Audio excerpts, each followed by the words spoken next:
Salam sahabat terang hidup yang dikasih oleh Tuhan Yesus. Kita bersyukur kepada Tuhan karena Tuhan baik. Hari ini kita dapat kehormatan untuk membahas tema penting. Ini tema konseling. Jangan biarkan perasaan sakit hati merusak pernikahanmu. Jangan biarkan perasaan sakit hati merusak pernikahanmu. Saya baca satu ayat dari Mazmur 147 ayat 3, firman Tuhan. Ia menyembuhkan orang yang hancur hatinya dan membalut luka-luka mereka. Alkitab katakan bahwa Tuhan itu menyembuhkan, dia sang penyembuh. Ketika hati mereka hancur karena berbagai hal dalam hidup ini, duka cita dan tekanan hidup, Alkitab katakan Tuhan menyembuhkan hati yang hancur, bahkan membalut luka-luka mereka. Nah, untuk itu saya membahas 4 hal. Yang pertama ialah mengapa orang menjadi sakit hati. Yang pertama karena dia mungkin dicuekin oleh pasangannya. Yang kedua barangkali pasangannya janji 1000 janji tapi ingkar janjinya. Ada lagunya itu. Ya, lain di bibir, lain di hati. 3 gunung 1000 janji. Jadi orang berjanji tapi mengingkari. Mungkin pasangan kita egois pada kita dan tidak peduli dengan kita. Mungkin yang keempat tidak menghargai kita, rendah sekali apresiasi kepada kita. Atau yang kelima dia tertutup. Yang keenam barangkali dia tidak pernah berterima kasih. Udah capek kita kerja tapi dia boro-boro berterima kasih. Yang keenam barangkali yang ketujuh barangkali karena komunikasi yang buruk, yang negatif di antara pasangan suami istri. Itu membuat pasangannya menjadi kecewa. Atau yang ke-8 tidak didengar. Yang ke-9 barangkali ada faktor orang ketiga, apalagi perselingkuhan. Yang ke-10 barangkali judi. Pasangannya berjudi sampai semuanya habis. Yang ke-11 itu berbohong. Kalau kita merasa dibohongi oleh pasangan kita, itu pasti sakit hati. Yang ke-12 kasar. Yang ke-13 merasa diri selalu benar. Dan ini membuat pasangan menjadi sakit hati.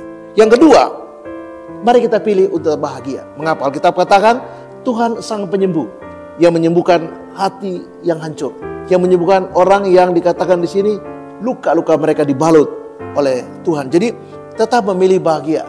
Sebab kalau kita memilih untuk stres dan depresi, maka persoalan yang ringan pun bisa jadi rumit dan persoalan yang kecil pun bisa menjadi berat dan akhirnya kita menjadi korban dari sikap kita yang memilih untuk tidak bahagia atau terus menggerutu dan terus menyalahkan situasi. Marilah kita belajar untuk memilih bahagia. Hal yang ketiga lah, kita belajar untuk berbesar hati memaafkan pasangan kita. Jangan menyalahkan dia, jangan menyalahkan diri kita. Jangan juga menyalahkan situasi. Sangat mudah ketika sesuatu terjadi untuk kita salahkan orang lain. Bahkan ada orang menyalahkan Tuhan. Nah, jangan salahkan siapapun, tapi belajar untuk memaafkan pasangan kita. Maafkan dia, maafkan diri kita. Jangan menempatkan kita sebagai korban atau dia sebagai korban. Karena itu akan memicu konflik berikut dan nanti tidak ada ujungnya. Yang terakhir, mari kita dekat pada Tuhan, sang penyembuh itu. Yang dikatakan menyembuhkan orang-orang yang hancur hatinya. Mari kita dekat dengan Yesus. Karena dialah yang membalut luka-luka kita.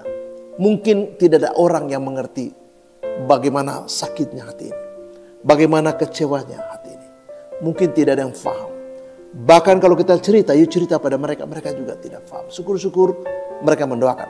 Tapi ketika kita datang pada Tuhan, kita mendekat diri pada Yesus, maka kita akan mendapatkan kekuatan yang baru. Luka-luka itu akan disembuhkan oleh Tuhan. Darah Yesus itu menyembuhkan, membalut hati yang terluka. Mari isi hati ini dengan ucapan syukur kepada Tuhan. Kok Pastor Tony bisa mengajarkan orang bersyukur di saat orang seharusnya memilih untuk sakit hati? Iya. Karena ketika kita mengucap syukur, Alkitab mengingatkan kita bahwa mengucap syukurlah dalam segala keadaan. Mungkin waktu kita sukses, gampang untuk bersyukur. Ketika kita berhasil, gampang untuk juga mengucap syukur. Tapi ketika kita hancur, terluka, dilukai, dihianati oleh pasangan yang seharusnya mengasihi kita, maka godaan untuk terluka dan sakit hati besar. Tapi Alkitab mengajarkan kita untuk mengucap syukur. Ketika kita mendekatkan diri kepada Allah dalam Kristus, kita tidak menyalahkan siapapun. Maka kita mendapat kekuatan yang baru untuk hidup menjalani ini dengan tenang, tapi juga dengan hati yang bersyukur. Karena kita tahu bahwa dalam Yesus ada kekuatan untuk pemulihan diri. Ada Yesus, ada kekuatan untuk mengampuni. Ada Yesus, ada kekuatan untuk menjalani hari kita. Tantangan berat, tapi bersama Yesus kita akan mendapatkan kekuatan yang baru. Saya ingin meng-closing dengan sari mata begini. Kalaupun situasi begitu sulit, Seperti yang saya katakan di poin pertama, penyebab-penyebab dari kemungkinan orang sakit hati. Tetaplah untuk bahagia. Pilihlah untuk bahagia. Yang kedua adalah, dan ketiga adalah, maafkanlah pasangan kita. Berat, iya. Tapi maafkanlah dia. Dan yang terakhir adalah, dekatkan diri dengan Tuhan. Sebab dari situ kita bisa mengucap syukur. Dari situ dapat kekuatan baru. Seperti yang ini bilang, Tuhanlah yang menyembuhkan hati yang hancur.